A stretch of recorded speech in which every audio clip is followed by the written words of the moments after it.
우리 침례교단에서 발행한 교재 중에요, 하나님을 경험하는 삶이라는 교재가 있습니다. 우리의 삶 가운데 어떻게 하나님을 경험하는지에 대한 과정들을 이렇게 다루는 책인데요. 첫 번째 과정은 이겁니다. 하나님은 항상 나의 주위에서 일하고 계신다. 사랑성도 여러분, 하나님이 우리 주위에서 일하고 계심을 믿으시기 바랍니다. 하나님이 우리 가정에서 일하고, 하나님께서 우리 일터에서 일하고, 하나님이 우리 교회 가운데서 일하고 있고, 하나님이 우리 주위에서 항상 일하시고 계십니다. 사단은 우리 주위에서 일하고 있을까요? 성경에 우는 사자처럼 믿는 자라도 삼키려고 틈을 엿보고 있다. 사단이 우리 주위에서 일하는 것은 우리가 잘 느낍니다. 때로 우리에게 유혹이 올 때 사단아 물러가라, 이런 말을 하지 않습니까? 우리 삶 가운데 뭔가 유혹이 찾아올 때, 아니면 우리 마음속에 시기가 막 올라오고 분이 막 생길 때, 그리고 화가 막 치밀어 오를 때, 그리고 물질에 대한 염려와 근심으로 잠을 이루지 못할 때, 지금 사단이 내 마음을 막 휘젓고 있다는 것을 느끼세요? 사단이 내 주위에서 일하고 있는 것을 느껴지세요? 근데 참 놀라운 것은 사단이 내 주위에서 일하는 것은 잘 느끼는데, 하나님이 내 주위에서 지금 일하고 계시는 것은 잘 못 느낀다는 것이에요. 하나님이 지금 나에게 기도하라고 말씀하시고, 하나님께서 지금 나에게 선교하고 또 주의 일에 힘쓰고 주님 앞에 말씀 가운데 나오라고 하고 하나님이 하시는 것을 잘 못 느낀다는 거죠. 영적으로 깨어있다, 영적으로 민감하다는 것은 지금 하나님이 내 주위에서 일하고 계시는 것을 내가 느끼고 있고 깨닫는 것을 영적으로 민감하고 깨어있다라고 이야기하는 겁니다. 영적으로 잠들었다는 것은 하나님이 아무리 내 주위에서 일을 하고 계셔도 그거에 대해서 전혀 느끼지도 못하고 무감각한 것, 그것은 영적으로 깊이 잠들어 있는 것입니다. 요나가 그랬습니다.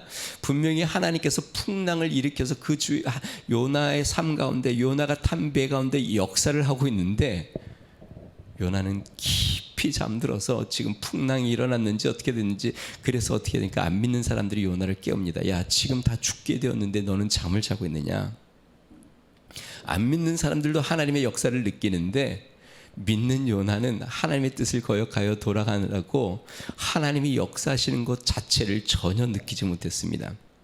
여러분들 어떠세요? 하나님이 여러분들의 삶 주위에서, 여러분 가까이에서 일하고 계심을 느끼고 계십니까? 주의 은혜가 여러분들의 삶 가운데 영적인 눈을 띄어서 하나님의 일하심을 보기를 주님 축원드립니다. 아브라함이 이삭을 바치려고 했는데 하나님께서 아브라함아 불러서 멈춥니다. 그리고 아브라함이 이제 눈을 들어 주위를 봤더니 양 한 마리가 숲을 사이에서 걸려 있습니다. 여호와 이레, 다시 말하면 주님이 예비하고 계셨다. 하나님은 먼저 일하고 계셨습니다. 우리의 영적인 눈을 뜨어 주위를 보게 되면 하나님은 이미 일하고 계시는 것이 우리는 몰랐는데 보여지기 시작하는 것이죠. 자, 오늘 본문은 베드로를 부르시는 장면인데요. 본문은 이렇게 시작합니다. 우리 1절부터 3절까지 말씀 같이 한번 읽어보겠습니다. 1절부터 3절입니다. 같이 읽습니다. 시작. 무리가 몰려와서 하나님의 말씀을 들을새 예수는 게네사렛 호숫가에 서서 호숫가에 배 두 척이 있는 것을 보시니 어부들은 배에서 나와서 그물을 씻는지라. 예수께서 한 배에 오르시니 그 배는 시몬의 배라. 육지에서 조금 떼기를 청하시고 앉으사 배에서 무리를 가르치시더니, 예수님께서 말씀을 가르치시는데 무리들이 예수님의 말씀을 들으러 왔습니다. 예수님이 게네사렛은 갈릴리, 또 디베랴라고 호칭을 합니다. 갈릴리 바다, 그러니까 게네사렛 바다, 디베랴 바다에서 말씀을 가르치는데, 예수님께서 무리들이 많이 오니까 이제 보니까 배 두 척이 거기 있습니다. 그리고 배 한 척, 베드로의 배에 오르셔서 이 해안가에서 잠깐 좀 뛰어라 하고 뛰어서 거기에 앉으셔서 무리들에게 말씀을 가르치고, 베드로와 그 같이 조업을 했던 동료들은 무엇을 하냐면 그물을 씻고 있었습니다. 여러분, 베드로는 그물을 씻고 있고 바로 옆에서 주님은 말씀 사역을 하고 있습니다. 베드로 옆에서 주님은 지금 주의 일을 하고 계시고 베드로는 그물을 씻고 있어요.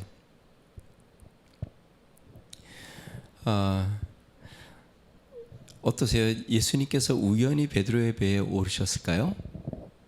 그렇진 않습니다. 오늘 본문 말씀 후반부에 보니까요, 예수님께서 베드로에게 무서워하지 말라, 이제후로는 내가 사람을 취하리라. 그 말은 뭐냐면 예수님께서 의도를 가지고 베드로 가까이에 오셨다는 뜻이죠. 예수님께서 의도적으로 게네사렛 호숫가에 오셨습니다. 그리고 의도적으로 베드로의 배에 오르셨고 거기에서 말씀을 가르치셨고 거기서 기적을 베푸셨고 또 베드로를 부르십니다. 다시 이야기하면 베드로에게는 그냥 평범한 하루였는데, 그리고 전혀 아무것도 느끼지 못했는데 주님은 바로 베드로의 옆에 계셨고 그 가운데서 역사하고 계셨고 그를 부르시고 계십니다. 여러분, 하나님은 우리의 삶 주위에서 일하시고 계시고 우리를 부르시고 주의 사역에 초대하시며 주님 앞으로 나오도록 우리를 부르십니다. 오늘 본문에 베드로에게 찾아오신 예수님께서 행하신 기적이 나타나는데요, 언뜻 보면 기적이 한 가지인 것 같아요. 깊은 데에 그물을 내려 많은 물고기를 잡은. 그런데 자세히 보면 기적이 세 가지가 나타납니다. 이 기적들을 살펴보면서 우리를 부르시는 하나님, 그 하나님을 우리가 경험하고 우리도 하나님 앞에 나아가는 은혜가 있으시기를 주의 이름으로 축원드립니다. 자, 그러면 베드로가 경험한 기적이 무엇일까요? 첫 번째 기적은요, 밤새 아무것도 잡은 것이 없다는 것이에요. 게네사렛 호수에서 이 베드로와 동료들은 평생 거기에서 어부 일을 하였습니다. 그러니까 바닷가니까 어릴 때부터 아마 거기서 물고기를 잡았겠죠. 부모를 따라서 다녔든지 평생 그물을 던져서 고기를 잡는 것이 업이 되어서 어부로서 평생 살아왔습니다. 그러니까 이 갈릴리 바다 게네사렛 호숫가에 어디에 물고기가 있고 언제쯤 물고기가 많이 있고 어디에서 조업을 하면 많은 물고기를 잡는지 너무나도 잘 알고 있습니다. 그래서 이 베드로와 동업하는 이 배들이 두 배가 밤새 그물을 던졌는데 놀랍게도 하나도 잡지 못했어요.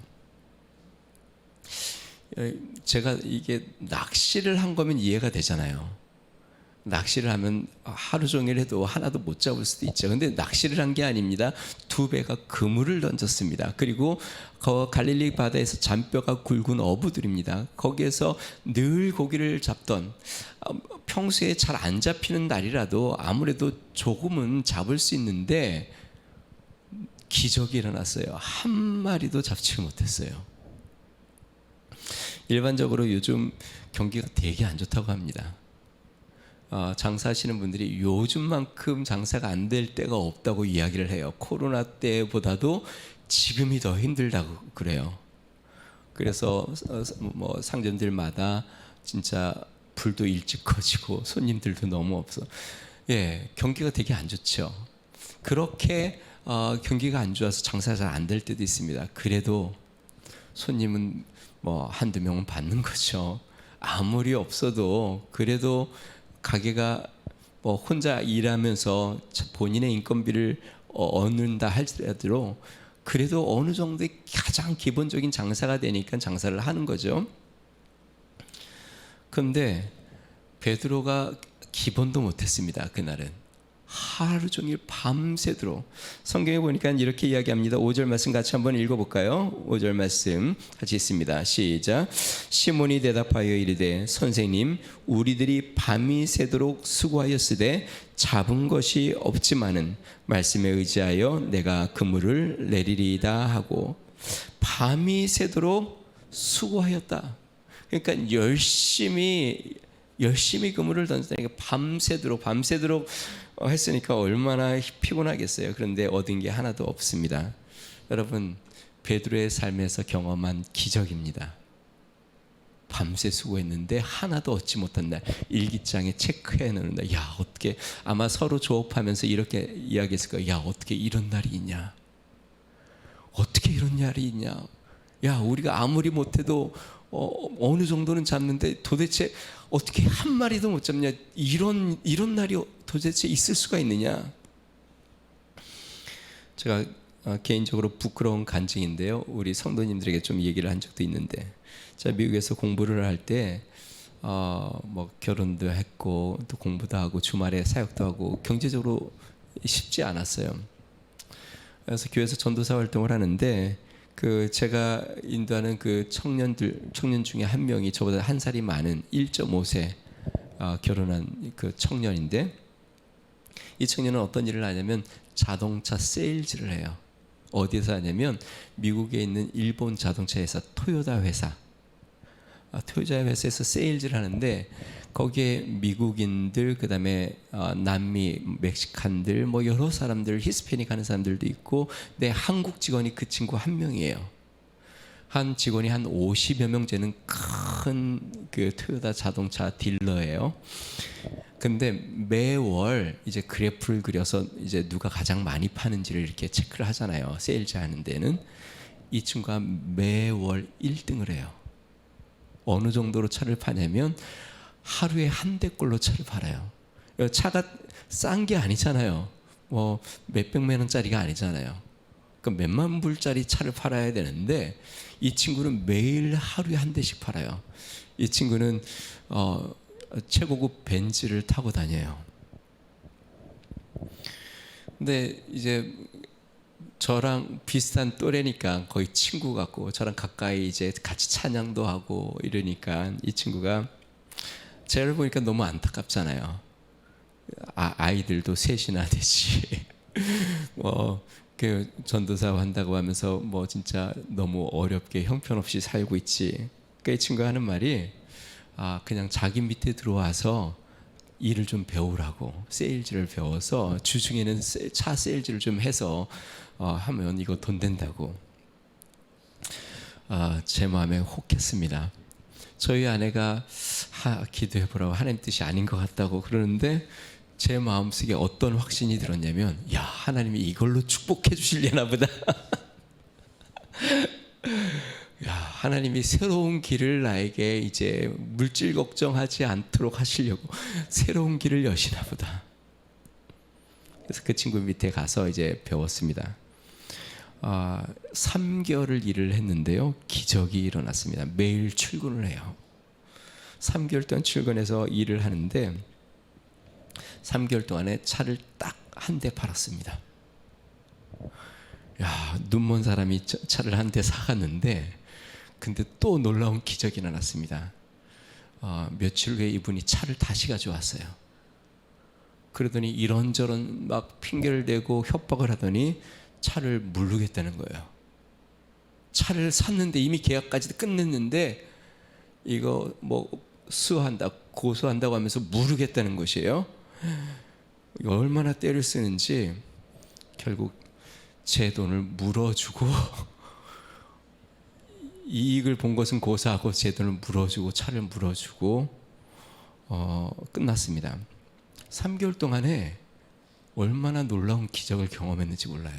야, 어떻게 차를 한 대도 한 대는 팔았는데, 야, 그래도 한 대를 팔았구나라고 소망을 가질 뻔했는데 그것을 물어주는 여유까지. 여러분, 이런 일들이 우연히 일어나는 일일까요?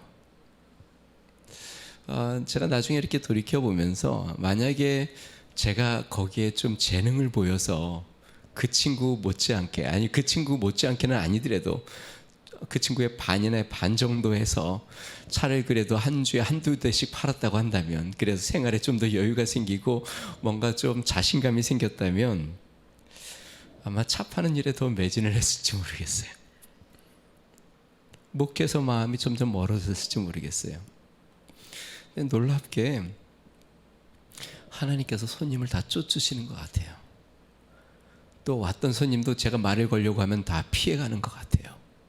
그리고 제가 아무리 설명을 해도 전혀 감동을 받지 않아요. 하나님께서 기적을 베푸시는 거죠. 사실 베드로를 주님이 찾아오시기 전날 밤부터 베드로에게 기적을 베푸시기 시작했습니다. 주님께서 어떻게 해요? 물고기를 다 주님이 베드로가 그물을 던질 때마다 다 피하게 몰고 다니셨어요. 베드로가 여기서 그물을 던지면 주님이 물고기를 이쪽으로 모시고, 또 여기에서 그물을 던지면 주님이 벌써 이쪽으로 모르셨고, 한 마리도 걸려들지 않게 주님이 물고기를 다 몰고 다니셔서 베드로가 밤새 수고했지만 한 마리도 잡지 못했어요. 이게 베드로의 삶에 나타난 첫 번째 기적입니다. 여러분, 만약에 베드로가 밤에 물고기를 많이 잡았다고 한다면 예수님이 베드로의 배에 올라가실 수 있었을까요? 예수님이 해안가에 나왔을 때 두 배가 거기에 정착되어 있었는데 보니까 배가 비어 있어요. 그래서 거기에 올라서 밑에서 이제 조금 떼라고 말씀하셔서 앉아서 말씀을 가르쳤어요. 아마 만선이 됐으면 베드로와 그 동료들은 지금 물고기를 담고 물고기를 세고 물고기를 옮기느라고 정신이 없었을 거예요. 예수님이 그 배에 오르지도 못했을 거예요. 그러니까 예수님이 베드로를 통하여 기적도 다른 역사도 나타내지 못하셨을 겁니다. 그런데 예수님이 베드로의 배에 오르시려고 밤새 물고기를 몰고 다니셔서 한 마리도 잡지 못하게 하신 거죠.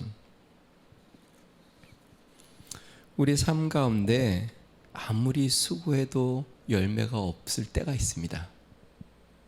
내가 힘쓰고 노력해도 뭔가 물고기를 잡지 못하고 아무것도 채우지 못할 때, 여러분, 그것은 불행이 아닙니다. 그것은 하나님의 기적입니다.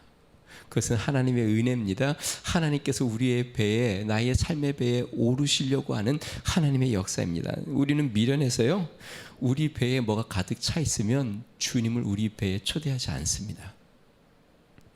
우리 배에 뭔가 가득해서 부족함이 없으면 주님 앞에 우리의 배를 내어드리지 않아요. 그런데 우리 배가 텅텅 비고 아무리 수고해도 배에 아무것도 담을 수 없으면 그때 주님 앞에 주님을 초대해서 주님이 내 배에 오르셔서 내 배를 사용하시도록, 주님이 내 배를 통해서 주의 역사를 이루시도록 내어 맡기는 것이죠. 성도 여러분, 그러한 기적이 여러분들에게도 있으시기를 주님 축원드립니다. 혹시 삶 가운데 나의 배가 텅 비어 있다면, 내 인생의 배가 지금 아무것도 수고했는데 얻은 것이 없다면 주님이 내 배에 오르시려고 하는 하나님의 기적인 것을 기억하시기를 주님 축원드립니다. 아, 하나님이 지금 나에게 찾아오시려고 하는구나. 주님이 지금 내 배를 사용하시려고 하는구나. 마치 예수님이 태어나셨을 때 빈 방을 찾으셨던 것처럼, 그리고 빈 마구간이라도 예수님이 사용하셨던 것처럼, 아무리 화려한 집이라도 가득 차 있으면 하나님이 사용할 수 없는데 마구간처럼 부족하고 연약하여도 그것이 비어 있어서 깨끗하게 소지되어 있으면 주님이 그 안에 찾아오셔서 주님이 그 가운데서 역사심을 믿으시기 바랍니다. 두 번째, 오늘 베드로가 경험한 것은요, 단번에 수많은 물고기를 잡은 것입니다. 자, 오늘 본문의 두 번째 기적, 하나님의 말씀에 순종했더니 밤새 잡은 것이 없었는데 단 한 번에 그물이 찢어질 정도로, 그것도 한 배만 아니라 두 배가 가득 차여 그 배가 막 물에 잠길 만큼, 여러분, 이게 얼마나 놀라운 기적이에요. 베드로와 야고보와 요한이 동업자였고 또 다른 동업자들도 있었던 것 같은데 그들이 아마 눈이 휘둥그레졌을 거예요. 이야, 정말 놀랍다. 밤새 한 마리도 못 잡은 것도 우리 인생의 처음인데, 이 해가 뜨고 이 대낮에 깊은 곳에 던져서 이 많은 물고기를 단 한 번에 그물이 찢어질 정도로 두 배에 가득 차게 잡은 거, 이런 기적은 또 처음 본다. 밤새 그물을 던지면 몇 번 정도 던질 수 있을까요? 아마 수도 없이 던졌겠죠. 그리고 한 곳에만 던졌겠어요? 베드로가 아마 동료들과 함께 깊은 곳, 얕은 곳 할 것 없이 멀리 가서도 던지고 가까이서도 던지고 뭐 어디든 그냥 온 호숫가를 다 뒤지면서 던졌을 겁니다. 그러니까 마치 물고기가 씨가 마른 것처럼 하나도 없는 것처럼 보였는데 단 한 번에 이 그물이 찢어질 만큼 얻은 겁니다. 자, 그러면 밤새 그물을 던진 것과 많은 물고기를 단 한 번에 잡은 것과의 차이는 도대체 어디에 있을까요? 오늘 본문 말씀에 아주 격한 차이를 보여줍니다. 5절 말씀 다시 한번 볼까요? 5절 말씀 다시 한번 읽어보겠습니다. 같이 있습니다. 시작. 시몬이 대답하여 이르되 선생님, 우리들이 밤이 새도록 수고하였으되 잡은 것이 없지만은 말씀에 의지하여 내가 그물을 내리리이다. 여러분, 차이가 보이나요? 밤새도록 수고했다라고 할 때 그 앞에 뭐라고 이야기했나요? 우리들이 밤이 새도록 수고하였으되 잡은 것이 없지만, 그러니까 우리 힘으로 할 수 있는 것 우리가 다 해봤습니다. 우리들이 밤새 수고했습니다. 우리의 여태까지 경험을 다 살려서, 우리의 기술을 다 사용해서 우리가 할 수 있는 한 모든 노력 다해서 쉬지 않고 밤새 열심히 수고했는데 잡은 것이 없습니다. 근데 후자는 뭘까요? 이제는 말씀에 의지하여 그물을 내리겠습니다. 이제는 우리들이 힘써 잡은 게 아니라 이제는 말씀에 따라 그물을 내려보겠습니다. 여러분, 여기서 또 하나의 기적이 나타납니다. 내가 아무리 수고해도 하나도 잡지 못한 것도 기적이고, 주님의 말씀에 순종하여 단번에 엄청난 양의 물고기를 잡은 것도 기적입니다. 여러분, 참된 기적은 주님이 우리의 삶의 주체가 될 때 일어나는 것임을 믿으시기 바랍니다. 하나님의 나의 삶 가운데 함께 하실 때 주님이 역사하심을 믿으시기 바랍니다. 실제로 참 부끄러운 이야기지만 이 말씀은 저에게 적용이 되는 말씀인 것 같아요. 제가 교회 개척하고 지금 10년이 됐는데, 한다고 했는데 교회가 역으로 성장하는 것 같아요. 초창기에는 하나님의 은혜로 막 성장을 했는데 어느 순간 내가 이 교회를 어떻게든 끌고 가고 지켜야 된다는 그 부담감과 책임감에, 그래도 나름대로 한다고 했는데 근데 남은 것이 전혀 없진 않지만 남은 것이 거의 없어요. 나의 모습을 보는 것 같아요. 베드로가 주님, 내가 밤이 맞도록 정말 수고했는데 잡은 것이 없지만 말씀에 의지하여 그물을 내리겠습니다. 여러분, 우리의 삶 가운데 이런 경험이 얼마나 많습니까? 우리의 삶 가운데 성공해 보려고, 잘해 보려고, 나쁜 마음이 아닙니다. 잘해 보려고, 어떻게든 내가 우리 가정도 잘해 보려고, 내 사업도 어떻게든 잘해 보려고, 우리의 자녀들도 또 교회도 어떻게든 잘해 보려고 우리가 얼마나 많이 애를 쓰고 힘쓰며 마치 잠도 못 자고 또 애를 쓰고 노력하고 힘씁니까? 잘못한 게 아니에요. 정말 잘한 거예요. 정말 수고 많이 했어요. 그런데 하나님이 그걸 받으시는 게 아닌 게 문제예요. 하나님이 내 수고를 받으시지 않는다는 게 문제예요.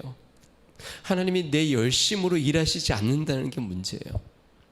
내가 아무리 힘쓰고 노력하고 아무리 내가 좋은 의로라고 생각하여 힘쓰다 해도 하나님이 주인이 되셔서 하나님의 뜻대로 순종하여 되는 것이 아니면, 그러면 주님이 받으실 수 없는 것이 문제입니다.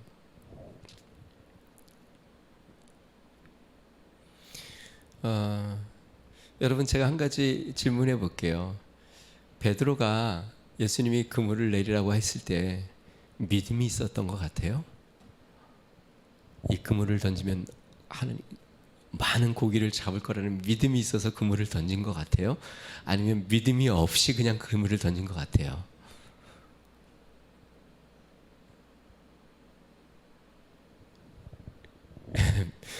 믿음이 있어 보이진 않죠. 베드로가 주님이 말씀하셨으니까 내가 이 그물을 던지면 이제 많은 물고기가 잡힐 거야. 베드로에게 그런 믿음이 없었습니다.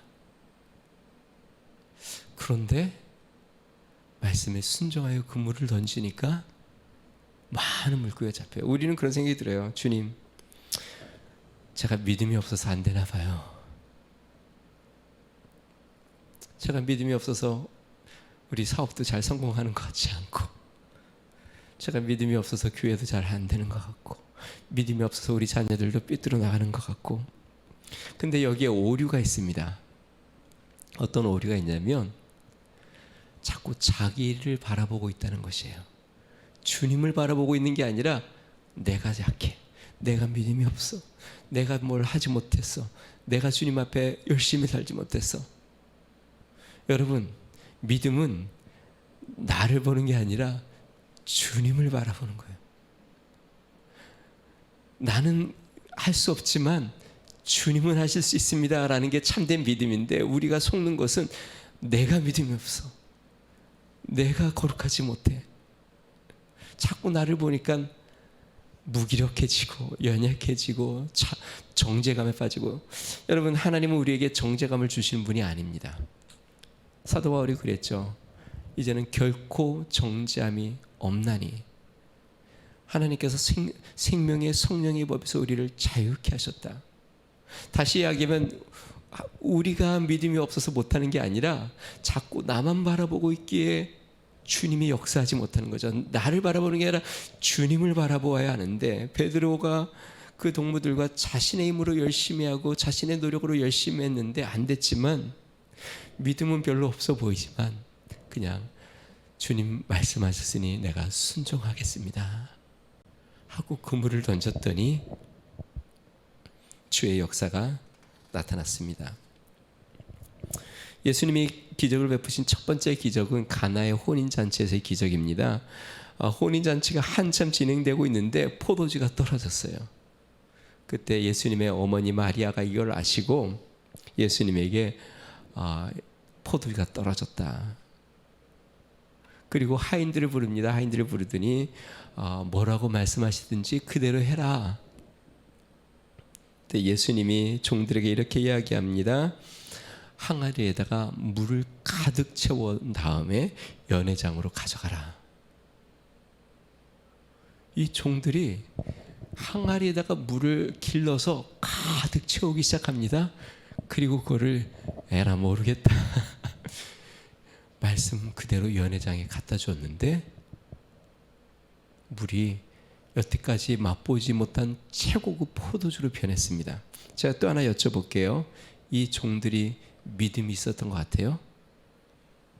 물이 포도주로 변할 믿음 말씀하시면 믿습니다 하고 가져갔을까요? 아니요, 그냥 순종했어요. 여러분, 하나님 앞에 큰 믿음을 소유하려고 너무 애쓰지 마세요. 내 믿음이 큰 믿음이 되려고 힘쓰다 보면 자신의 믿음 없음 때문에 좌절하게 됩니다. 그럼 어떻게 되냐면 하나님을 자꾸 바라보세요. 주님, 나는 믿음이 없습니다. 주님, 저는 연약합니다. 주님, 제 힘으로 할 수 없습니다. 주님이 도우시지 않으면 아무것도 할 수 없습니다. 그런데 주님은 하실 수 있습니다. 주님은 능력의 주님이십니다. 주님 말씀하시면 내가 순종하겠습니다. 그렇게 되면 믿음의 사람이 됩니다. 주님은 그 믿음 가운데 역사하십니다. 하나님께서 베드로와 그 함께한 동업자들에게 단 한 번의 믿음의 역사로, 순종의 역사로 능력을 베푸셨습니다. 그런 은혜가 여러분들의 삶 가운데 있으시길 주의 이름으로 축원드립니다. 상상하지 못했던 단 한 번의 주의 역사가 여러분 가운데 있으시길 주의 이름으로 축원드립니다. 내가 하나님의 말씀에 순종하였더니 나는 부족하고 연약하지만 능하신 하나님께서 능력을 베푸셔서 역사하시는 경험을 경험하시기를 주의 이름으로 축원드립니다. 마지막 세 번째로 베드로에게 베푸신 하나님의 기적은 베드로가 주님의 그물에 잡혔다는 겁니다. 사실 베드로의 삶 가운데 물고기를 잡는 기적이 2번 나타납니다. 근데 그 기적이 굉장히 흡사해요. 처음에는 오늘 본문 말씀입니다. 예수님이 베드로를 제자로 부르실 때 나타난 장면이고요. 또 하나의 장면은 요한복음 21장에 나오는데 예수님이 십자가에 죽으시고 부활하신 후에 베드로가 이렇게 이야기합니다. 나는 물고기 잡으러 간다. 그러니까 다른 제자들도 그럼 같이 가자. 그래서 베드로 이때 있었던 야고보와 요한도 같이 갑니다. 어디로 가냐면 똑같이 게네사렛 호숫가로. 근데 또 기적이 일어납니다. 밤새 그물을 넣는데 한 마리도 잡지 못합니다. 그리고 동이 떴습니다. 예수님이 해변가에 서서 묻습니다. 얘들아, 잡은 것이 있느냐? 없습니다. 그때 예수님이 그물을 배 오른편에 던져라. 그리고 그 오른편에 던졌더니 막 물고기가 막 잡혔어요. 엄청 잡혔어요. 그때 예수님인 걸 알고 베드로가 물에 뛰어들어 예수님께 옵니다. 여러분, 왜 예수님께서 이 두 기적 똑같이 반복해서 베드로 그리고 함께 동업한 야고보와 요한에게 이 기적을 베푸셨을까요? 베드로에게 많은 물고기를 잡히게 하려고요? 분명한 이유가 있습니다. 오늘 본문 말씀을 한번 보겠습니다. 이 기적을 베푸신 이유가 10절에 나옵니다. 우리 10절 말씀 같이 한번 읽어보겠습니다. 시작. 세베대의 아들로서 시몬의 동업자인 야고보와 요한도 놀랐습니다.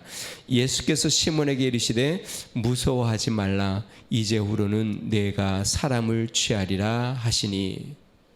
예수님께서 이 기적을 베푸신 이유는 이제 베드로를 부르셔서 주님의 사역에 동참하게 하고 주의 선한 일에 힘쓰는 자가 되게 하려고 그에게 기적을 베푼 거예요. 예수님은 물고기를 잡고 안 잡고 별로 관심 없습니다. 베드로가 물고기를 한 마리를 못 잡는 거, 그 다음에 뭐 그물이 찢어질 정도로 많이 잡는 거, 예수님에겐 그게 그렇게 중요하지 않습니다. 예수님은 지금 이걸 통해서 하시려고 하는 게 뭐냐면 베드로를 자신의 그물에 잡으시려고 하는 거예요. 기적을 통해서 베드로를 낚고 계시는 거죠. 너가 이제 사람을 낚는 어부가 되게 하겠다. 자, 두 번째 기적 요한복음 21장 다시 또 물고기 잡으러 가겠다 하고 밤새 잡아서 배 오른편에서 그물을 잡았을 때 그때 예수님이 베드로에게 이렇게 이야기합니다. 요한의 아들 시몬아, 내가 나를 사랑하느냐? 내 양을 먹이라, 내 양을 치라. 그러니까 지금 예수님께서 이 두 가지의 기적을 통해서 베드로를 부르시는 겁니다. 그에게 물고기를 많이 주어 부자가 되게 하려고 하는 게 아니라 베드로를 불러 하나님의 일꾼 삼고 하나님의 사역에 동참하게 하시는 것이죠. 사랑하는 성도 여러분, 하나님께서 우리의 배에 오르시는 이유는, 우리 인생의 배에 오르시는 이유는 하나님께서 우리에게 많은 물고기를 주시는 것이 목적은 아닙니다. 자, 그런데요, 하나님의 축복의 기적을 경험하면 두 가지 반응이 나타납니다. 첫 번째는요, 많이 받은 물고기 때문에 그 물고기에 관심을 갖고 거기에 마음을 빼앗기는 사람들, 그래서 또 더 많은 축복을 받기를 소망하는 사람들. 오병이의 기적을 나중에 보면 나오는데요, 예수님께서 어린 아이의 물고기 2마리 떡 5개 가지고 수많은 사람을 먹입니다. 기적을 베풀었어요. 이 모든 수많은 사람들이 기적을 경험한 다음에 그 다음날 어떻게 됐냐면 예수님께 다 몰려들었습니다. 그런데요, 예수님이 그 다음날 또 떡을 주는 게 아니라 이제 내가 십자가 못 박혀 죽어야 된다라는 말씀을 하세요. 그 얘기를 듣고 그 모여든 사람들이 어떻게 됐을까요? 다 떠나갑니다. 그러니까 예수님이 뭐라고 말씀하시냐면 저 사람들은 다 떡을 먹어서 나에게 온 사람들이다. 그러니까 떡을 또 한 번 먹으려고 온 사람들이다. 그러니까 예수님의 기적만 바라보고 나온 사람들이에요. 자, 그런데요, 둘째로 주님의 기적을 경험하면 이 물고기에 관심이 있는 게 아니라 기적을 베푸신 주님 앞에 마음을 빼앗기는 사람들이 있습니다. 베드로와 야고보와 요한이 그랬어요. 성경 11절 말씀을 한번 볼까요? 오늘 본문 말씀입니다. 같이 읽습니다. 시작. 그들이 배들을 육지에 대고 모든 것을 버려두고 예수를 따르니라. 지금 이 베드로와 야고보와 요한은 그 많이 잡힌 물고기에 관심이 있는 게 아니라 자신의 찾아온 이 주님 앞에 마음이 빼앗겼습니다. 보통 사람 같으면 이 엄청나게 잡힌 물고기의 마음이 빼앗겨서 예수님 잠깐만 기다리세요. 이 물고기 좀 잘 정리하고 물고기 좀 팔고 이 물고기를 좀 잘 마무리한 다음에 그 다음에 예수님의 말씀을 듣겠습니다. 아마 그랬을 것 같아요.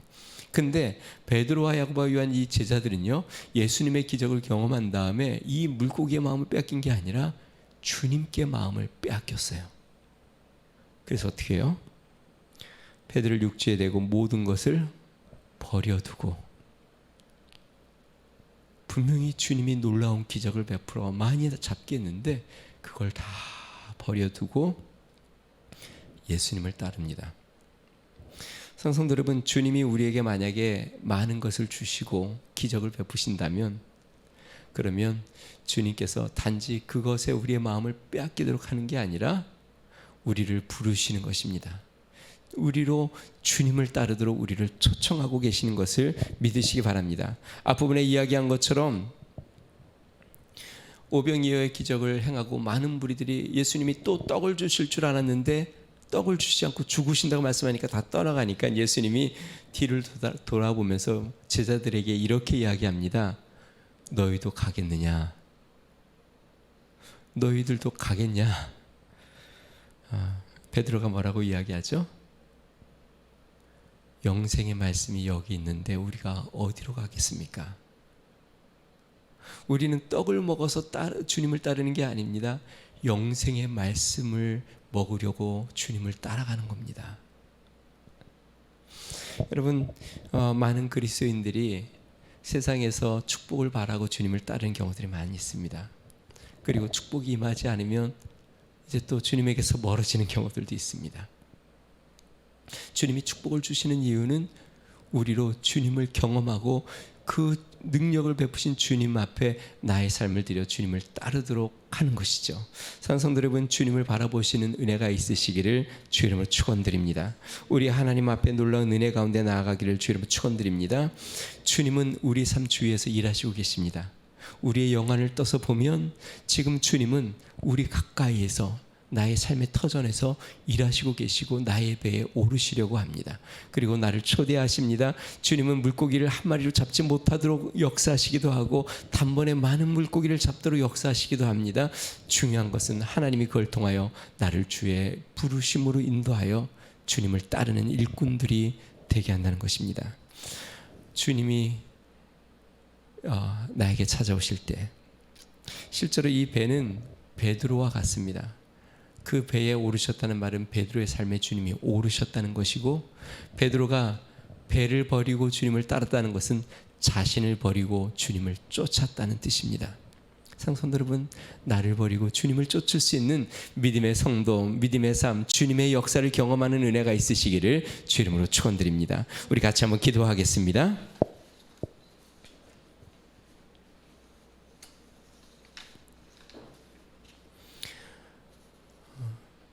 베드로의 삶 가운데 주님이 찾아오셨습니다. 그 가운데 이해할 수 없는 기적의 역사를 그가 경험을 하고 또 체험을 합니다. 그 가운데서 주님의 부르심을 듣습니다. 그리고 베드로는 이 모든 것을 버려두고 주님을 따랐습니다. 하나님께서 우리를 부르시고 하나님은 우리를 인도하실 때에 우리는 주님 앞에 초점을 맞춰야 합니다. 주님 앞에 우리의 삶을 드리고 주의 얼굴을 바라보며 주님을 붙잡아야 합니다. 하나님, 나의 삶이 주님을 바라보고 주님을 붙잡는 삶이 되게 해주십시오. 주님의 은혜 가운데 동행하는 삶이 되게 해달라고 우리 같이 한번 기도하겠습니다. 존귀하신 하나님 아버지, 감사합니다. 하나님 주의 은혜 가운데 나가게 하여 주시옵소서. 때로는 우리의 삶 가운데 아무리 수고하여도 하나님 잡은 것이 없는, 얻은 것이 없는 삶이 찾아오기도 하고, 때로는 하나님의 은혜에 하나님 아버지 우리의 수고한 이상의 많은 것을 걷기도 합니다. 하나님 아버지, 모든 것을 통하여 주님께서 우리를 부르시고 하나님 아버지 주님께서 우리를 하나님의 사역에 주의 은혜에 초대하고 있음을 믿습니다. 능하신 하나님, 우리를 부르시는 주님 은혜 가운데 나아가도록 주의 은총을 베풀어 주시옵소서. 하나님의 놀라신 은혜 은혜를 바라보는 삶이 되도록 인도하여 주시옵소서. 우리 가운데 역사하시는 우리 하나님의 놀라운 은혜를 경험하고 주님 앞에 나아가 하나님 앞에 하나님 아버지의 우리를 드리고 하나님 아버지 주님을 쫓는 믿음의 사람들이 되도록 주여 은혜를 더하여 주시옵소서. 능하신 하나님 아버지, 이번 한 주를 살 때에 하나님께서 우리 가운데 말씀하시는 음성을 듣게 하여 주시고 하나님 아버지 주님이 행하시는 놀라운 역사를 경험하고 체험하며 나아가게 하여 주시며 주의 은혜 가운데 하나님 아버지 믿음으로 나아가는 거룩한 삶이 되도록 우리 하나님 축복하여 주시옵소서. 할렐루야. 가신 하나님 아버지 주를 바라봅니다. 하나님 아버지 주의 뜻에 순종하며 주의 은혜 가운데 나가는 거룩한 삶으로 우리를 강한 손으로 붙잡아 주시고 축복하여 주시며 인도하여 주시옵소서. 주님을 찬양합니다. 존귀하신 하나님 아버지 감사합니다. 하나님, 이번 한 주도 주의 은혜 가운데 나아가게 하여 주시옵소서. 주시는 분도 여호와시고 취하시는 분도 여호와시라고 말씀하셨습니다.